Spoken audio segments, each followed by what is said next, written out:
Hi hello ನಮಸ್ಕಾರ ಸ್ನೇಹಿತರೆ, ನಾನು ನಿಮ್ಮ ಪ್ರೀತಿಯ ಜ್ಯೋತಿ. ಹೀಗೆ ಒಂದು ಚಿಕ್ಕ ಕಥೆ ನೆನಪಾಯಿತು, ಅದನ್ನು ನಿಮ್ಮ ಹತ್ರನೂ ಶೇರ್ ಮಾಡ್ಕೋಬೇಕು ಅನ್ನಿಸ್ತು.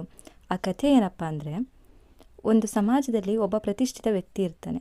ಅವನಿಗೆ 3 ಜನ ಹೆಂಡತಿಯರಿರ್ತಾರೆ.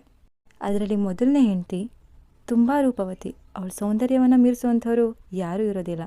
ಇನ್ನು ಎರಡನೇ ಹೆಂಡತಿ ಬಂದು ಅವಳು ತುಂಬ ಐಶ್ವರ್ಯವಂತೆ. ಅವಳ ಹತ್ರ ಆಸ್ತಿ, ಹಣ, ಬಂಗಾರ, ಒಡವೆಗಳು ಎಲ್ಲ ರೀತಿ ಇರುತ್ತೆ.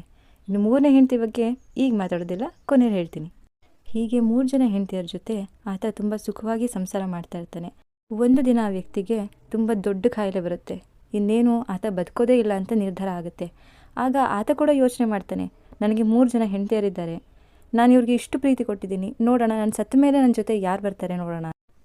ಹಾಗೆ ಆತ ಹಾಸಿಗೆ ಹತ್ರ 3 ಹೆಂಡತಿಯರನ್ನ ಒಟ್ಟಿಗೆ ಕೂರಿಸಿ ಕೇಳೋದಕ್ಕೆ ಶುರು ಮಾಡ್ತಾನೆ. ನಾನು ಸತ್ತ ಮೇಲೆ ನನ್ನ ಒಟ್ಟಿಗೆ ಬರೋದಕ್ಕೆ ನಿಮ್ಗೆ ಯಾರಿಗೆ ಇಷ್ಟ ಇದೆ? ಆಗ ಮೊದಲನೇ ಹೆಂಡತಿ ಹೇಳ್ತಾಳೆ, ಇಲ್ಲ, ನನ್ನ ಸೌಂದರ್ಯ ಎಲ್ಲ ಕರ್ಗೋಗೋವರೆಗೂ ನಾನು ಬರೋದಿಲ್ಲ, ನನ್ನ ಸೌಂದರ್ಯಕ್ಕೆ ಅಷ್ಟೊಂದು ಜನಪ್ರಿಯತೆ ಇದೆ, ನಾನಂತೂ ಬರೋದಿಲ್ಲಪ್ಪ ಅಂತ ಹೇಳ್ತಾಳೆ. ಇನ್ನು ಎರಡನೇ ಹೆಂಡತಿ ಹೇಳ್ತಾಳೆ, ನಾನು ಈ ಸ್ಥಾನಕ್ಕೆ ಬರಬೇಕಾದ್ರೆ ಎಷ್ಟು ಕಷ್ಟಪಟ್ಟಿದ್ದೀನಿ ಅಂತ ನನಗೆ ಮಾತ್ರ ಗೊತ್ತು, ಈ ಆಸ್ತಿ, ಈ ಗೌರವ, ಈ ಸಾಧನೆನೆಲ್ಲ ಬಿಟ್ಟು ನಾನು ನಿಮ್ಮ ಒಟ್ಟಿಗೆ ಬರೋದಕ್ಕೆ ಸಾಧ್ಯ ಇಲ್ಲ ಅಂತ ಹೇಳ್ತಾಳೆ. ಇನ್ನೇನು ಇಬ್ಬರು ಹೆಂಡತಿಯರೇ ಹೀಗೆ ಹೇಳಿದ್ದಾರೆ, ಇನ್ನು ಮೂರನೇವಳು ಕೂಡ ಹಾಗೆ ಹೇಳ್ತಾಳೆ ಅಂತ ಆತ ಮೂರನೇ ಹೆಂಡತಿಯನ್ನು ಕೇಳ್ತಾನೆ, ನೀನು ನನ್ನೊಟ್ಟಿಗೆ ಬರೋದಕ್ಕೆ ರೆಡಿ ಇದೆಯಾ ಅಂತ. ಆದರೆ ಆಕೆ ಇವ್ರ ಥರ ಎಲ್ಲ ಹೇಳೋದಿಲ್ಲ. ಮೂರನೇ ಹೆಂಡತಿ ಆತನಿಗೆ ಹೇಳ್ತಾಳೆ, ನಾನು ನಿಮ್ಮೊಟ್ಟಿಗೆ ಬಂದಿದ್ದು ನಿಮ್ಮ ಗುಣಗಳನ್ನು ನೋಡಿ, ನಿಮ್ಮ ಸೌಂದರ್ಯವನ್ನಾಗಲಿ ಅಥವಾ ಐಶ್ವರ್ಯವನ್ನಾಗಲಿ ನೋಡಿ ಬಂದಿದ್ದಲ್ಲ. ಹಾಗಾಗಿ ನೀವು ಸತ್ತ ಮೇಲೆ ಕೂಡ ನಾನು ನಿಮ್ಮ ಜೊತೆ ಬಂದು ಸ್ವರ್ಗದ ಬಾಗಿಲವರೆಗೂ ನಿಮ್ಮ ಜೊತೆ ಬರ್ತೀನಿ ಅಂತ. ಈ ಕಥೆಯಲ್ಲಿ ಮೊದಲನೇ ಹೆಂಡತಿ ನಮ್ಮ ಸೌಂದರ್ಯ, ರೂಪವನ್ನು ಬಿಂಬಿಸುತ್ತೆ. ಹಾಗೆ ಎರಡನೇ ಹೆಂಡತಿ ನಾವು ಸಂಪಾದನೆ ಮಾಡಿದಂಥ ಐಶ್ವರ್ಯ, ಆಸ್ತಿ, ಒಡವೆಗಳನ್ನ ಬಿಂಬಿಸುತ್ತೆ. ಆದರೆ ಮೂರನೇ ಹೆಂಡತಿ ನಾವು ಸಂಪಾದನೆ ಮಾಡಿದಂಥ ಪಾಪ ಪುಣ್ಯಗಳು, ದಾನ ಧರ್ಮಗಳನ್ನು ಬಿಂಬಿಸುತ್ತೆ.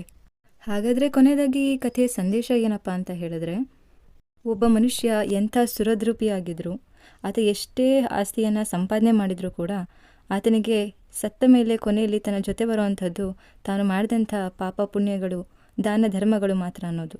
ಹಾಗಾಗಿ ಎಲ್ರಿಗೂ ಒಳ್ಳೆಯದನ್ನೇ ಬಯಸೋಣ, ಒಳ್ಳೆ ಕೆಲಸಗಳನ್ನೇ ಮಾಡೋಣ ಅಂತ ಹೇಳ್ತಾ ಈ ಕಥೆಯನ್ನು ಇಲ್ಲಿಗೆ ಮುಗಿಸ್ತಾ ಇದ್ದೀನಿ.